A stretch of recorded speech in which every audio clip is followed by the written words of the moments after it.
안녕하세요. 해원 컨설팅 연구소의 소장 회원 이종훈입니다. 해원의 시세 이야기.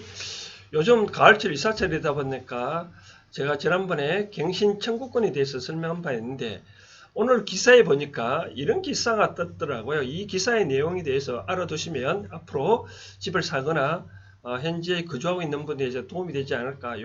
이것 관련해 가지고 좀 부연 설명해 드리도록 하겠습니다. 그 기사 내용은 바로 이겁니다. 뭐냐면 신문 기사 보니까 내 집엔 내가 못 들어간다. 전세 끼고 산 세 주인의 절규. 내 집엔 내가 못 들어갑니다. 대통령님 기가 막힌 절규. 뭐 대통령이 뭐 개인 사생활 문까지 다 해주는 건 말 없는데 참 이런 참 문구가 참 새로 산 집주인이 절규가 뜨는데 참 안타까운 사연입니다. 그럼 왜 이런 사연이 되는지 갱신청구권 관련해서 조금 더 살펴보도록 하겠습니다.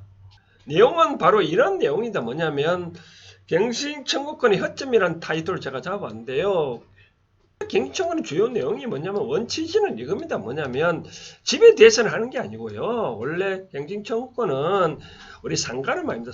상가는 우리가 어떤 사람들이 상가를 구하면 장사를 하다 보면 여러 가지 인테리어 하잖아요. 또 나름대로 또 인테리어 하면 많은 시설비가 들어가고 또 장사를 잘 하다 보면 기존의 고객 관계 때문에 나름대로 노하우가 있어서 이게 장사 잘 되잖아요. 근데 집주인이 뭐 당신 물러가라 그러면 이 시설비 낭비가 많잖아요. 그렇죠? 그렇기 때문에 이 임차인이 나가 계속 장사를 영업을 하고 싶다고 그 상가 임대차를 계속 연장해다오 하면 반드시 해줘야 되는 일정 기간이 되는 그런 제도가 있거든요. 그런데 이 제도를 이번에 국회 2000년 20년 7월 30일에 시행된 주택에 대해서도 그 문제에 반영됐는데 이 주택이 저용하다 보니까 문제가 좀 발생되고 있다. 이런 내용이다. 한번 살펴볼까요? 근데 이번에 제가 문제되고 있는 내용이 집주인이 변경된 내용인데 예를 들어서 임차인이 거주주택의 매매 가능 여부 현재 뭐 아파트가 있는데 집이 있는데 이와 같이 집주인이 살지 않냐고 임차인이 살고 있는 경우 가능하냐? 물론 가능하겠죠. 그렇죠? 두 번째, 집주인 변경 시 계약 갱신 요구 가능 여부. 만약에 이와 같이 집을 사고 팔고 했다 하더라도 임차인은 새로운 집주인한테도 역시 계약 갱신 요구를 할 수 있겠죠. 그렇죠? 여기까지 크게 문제는 없습니다. 그런데 집주인 변경, 바뀐 집주인이 직접 거주 희망한 경우에도 갱신 거절 여부가 가능하냐? 즉 이제 새로 내가 집을 샀을 때 바뀐 집주인이 직접 거주 희망한 경우에도 갱신 거절을 가능하냐? 쉽게 말해서 상대가 우리가 원래 이 조문이 뭐냐면 바로 이런 내용이잖아요. 그렇죠? 우리가 집주인이 어떤 이제 임차인이 있다 하더라도 만기에 갱신 거절을 갱신 청구를 요구를 하면 우리가 집주인은 이제 내가 산다.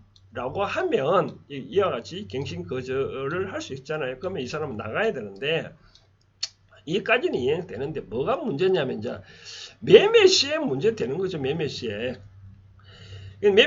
바뀐 집주인이 갱신 거절이 가능하냐? 그럼 물론 가능한데 그러면 이런 경우에만 가능하겠죠. 예를 들어서 어떤 게 있냐면 하나만 시스템 예를 든다면 지금부터 잘 한번 보십시오. 어떤 문제냐면 자 8월 1일 날 내가 매매 계약을 체결하고요. 매매 계약을 체결하면 통상 2개월 정도로 우리가 매매 잔금기를 잡잖아요. 근데 만약에 10월 1일 날 만약에 이렇게 잔금을 치우면 잔금을 계약하면 요날 입주가 가능하잖아요. 그렇죠?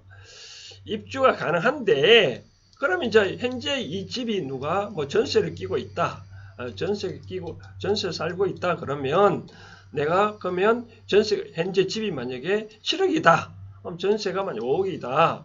그러면 내가 현재 2억만 보태면 집을 살 수 있잖아요. 그렇죠? 그러면 내가 내가 사고자 하는 사람 8일날 계약 체결하고 우선 2억을 잔금 지급하고 나머지 어찌됐든 간에 이것을 내가 잔금 전세 5억 원까지 주고 난 다음에 당신 나가시오라고 할 수 있잖아요. 근데 문제는 그럼 내가 집주인 사고자 할 때 문제는 뭐냐면 이 사람이 이제 임차인이 가만 생각하니까 김씨가 이 서로 매매 계약 체결을 할 것 같다는 거죠. 근데 만약에 이 또 마침 또 계약 만료일이 전세 만료일이 10월 1일이다. 10월 1일이다. 그러면 이제 예를 들어서 10월 1일 갱신 거절은 어떻게 하죠? 9월 1일 전까지 해야 되잖아요. 그렇죠? 9월 1일부터 그 전에 6개월 전까지 즉 만약에 6개월이면 4월입니까? 4, 5, 6, 7, 8, 9 하여튼 4월 9 요 사이에 갱신 이제 갱신 청구권을 행사했을 경우 갱신 청구권 행사를 반드시 또 해줘야 되잖아요. 그런데 이 사람이 갱신 청구권 행사 안 하고 있다가 8일날 만약에 집도 자기가 이 집을 바깥에 집을 구해서 나갈 생각을 하고 있다가 보니 갱신 청구를 안 하고 있었다 이거죠. 근데 막상 집의 바깥에 전세를 구하려고 하다 보니 집이 없다는 거예요. 근데 집이 없다 보니까 먼저 8월 1일 날 김새를 보니까 이 집 주인이 다른 사람한테 파는 것 같다는 거예요. 파는 것 같다 그러면 그럼 이 사람은 이제 갱신 청구하자면 이 사람한테 해야 되잖아요. 그렇죠?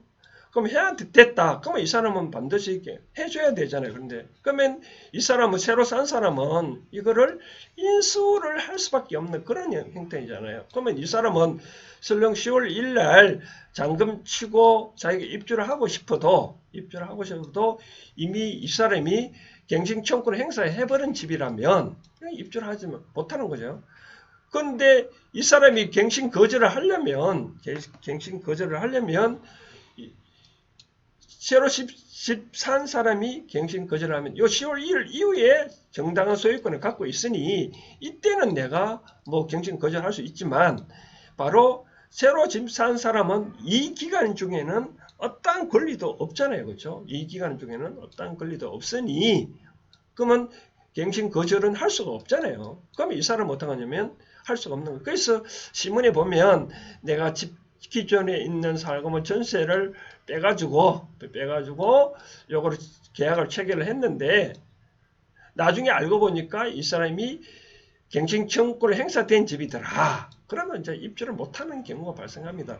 그래서 여기서 제가 말씀을 드리고 싶은 사항은 잘 보고 집을 계약해야 된다. 예를 들어서 8월 1일 날 만약에 아까 같은 생각을 하기에 만약에 9월 1일 날 그 갱신 청구권 행사가 만료다 하면 10월 1일 날 입주다. 그러면 편법이지 뭐죠. 저는 해결책을 제시하면 이겁니다. 근데 파는 사람이 갑이고 사는 사람이 어리라면 어리한테 살짝 물어보는 거죠. 야, 현재 임차인 A가 지금 갱신 청구권 행사했냐? 안 했다. 그럼 언제든지 행사한다 그러면 이 사람이 갑이 내가 거주할 목적이다고 거주를 해라. 거절하고 난 다음에 이 사람이 내가 그런 의무를 포괄성격 거래를 업무를 인계를 받으면 되거든요. 그럼 이 사람이 거주 목적이라고 하면 갱신 청구권을 행사하더라도 행사가 안 되거든요. 그러면 어쩌면 그럼 당연히 이 사람은 그러면 거주를 됐으니까 다른 사람은 갈 거고 그럼 이 사람은 10월 1일 날 충분히 잔금 치르고 입주를 할 수 있지 않겠느냐. 그리고 그러니까 우리가 계약 체결할 경우에는 누가 임차인이 있으면 남은 기간이 어떻게 되는지 갱신 청구권 행사되는지 여부를 잘 보고 만약 갱신 청구권이 행사 만약 속였다 그럼 나중에 이 사람도 손해배상 청구가 가능하니까 그러니까 학생 누구든지 전세가 임차인이 된 건물을 사고 파고 할 경우에는 이러한 관계를 잘 생각을 하고 검토를 해야 된다. 바로 그런 내용입니다. 그래서 여기서 제가 이제 말씀을 드리고 싶은 사항은 뭐냐면 집을 사고 팔 때 다시 결론적으로 말하자면 이런 문제가 있거든요. 신문에 저기 난 것도 내 집에 내가 못 들어가는 이유가 바로 그런 내용입니다. 기존에 임차인이 갱신 청구를 행사하면 그거는 뭐 청구만 했다면 요거는 말 그대로 뭐 오파가 아니고 바로 법률상 보면 형성권이라는 제도가 있거든요. 내가 그런 의사표시만 했다면 그대로 관계가 형성되어 버립니다. 그게 바로 형성권입니다. 원래 권리상은 청구권이 있고 형성권이 있는데 청구는 내가 오파를 내면 상대가 수락을 해야만 되지만 형성권은 내가 의사표시를 하면 그대로 효력이 발생되거든요. 그러니까 갱신 청구권은 바로 형성권입니다. 그래서 형성권이기 때문에 만약에 상대의 집이 행성권, 갱신 거절 청구권 행사된지 안 된지, 만약 안 됐다 하더라도 주물주물 하다가는 내가 집 산 걸 알면 그 사람이 갱신 청구권 행사해버리면 내가 바로 그런 계획 형성돼 버리니까 내가 그걸 10월 1일 입주하고 싶어도 입주하지 못하는 그런 경우가 있을 수 있으니 잘 살펴보고 계약을 체결해야 된다는 것을 말씀드리고 싶네요. 회원의 시사 이야기 오늘 갱신청권 부작용에 대해서 먼저 이렇게 하나 정도 만들어 봤습니다. 이상입니다. 감사합니다.